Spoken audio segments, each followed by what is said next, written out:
મારી ડોટર જે અંદર જ્યારે કહીએ ને કે જેને ઇનપુટ આપીએ અને એનું આઉટપુટ શું છે જે ક્લાસિકલ ડાન્સનું એ હકીકત અહીંયા આવ્યા પછી ખબર પડી છે. અને જ્યારે મતલબ મારી ડોટર અને મારી વાઈફે જ્યારે ડિસાઈડ કર્યું હતું મુદ્રા શું છે એ અમને બી ખબર નથી, પણ જ્યારે આ વસ્તુ અંદર આવ્યા ત્યારે ખબર પડી કે મુદ્રા ઇઝ અ ક્લાસિકલ ડાન્સ અને એ હકીકતમાં દેખાઈ આવ્યું છે. તો ખૂબ ખૂબ આનંદ થયો અમને. અને કેવું લાગ્યું તમને આજનું અરંગેટ્રમ? પ્રોગ્રામમાં પરફોર્મન્સ સ્પેસિફિકલી વાત કરીએ તો નુપુર નાવ્યા, એકચ્યુઅલી હું નુપુર નાવ્યાના માસા બી છું, સો આઈ નો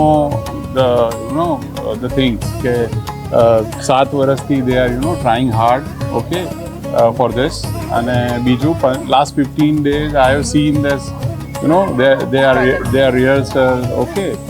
એમનો પ્રોગ્રામ શબ્દો બહુ જ ઓછા પડતા, કારણ કે જે મોમેન્ટ્સ અમે એન્જોય કરી છે એને માટે એ કોઈ કિંમત આંકી જ ન શકાય. જે એમણે કન્ટિન્યુઅસ 7 વર્ષથી એક જ વસ્તુને લાગી રહી અને પ્રયત્ન કર્યા છે અને પ્રોગ્રામને સક્સેસ બનાવવા માટે, મતલબ જે રિધમ છે એ બહુ જ ઇમ્પોર્ટન્ટ હતી અને આજે એ લોકોએ એમનું બેસ્ટ પરફોર્મન્સ આપ્યું.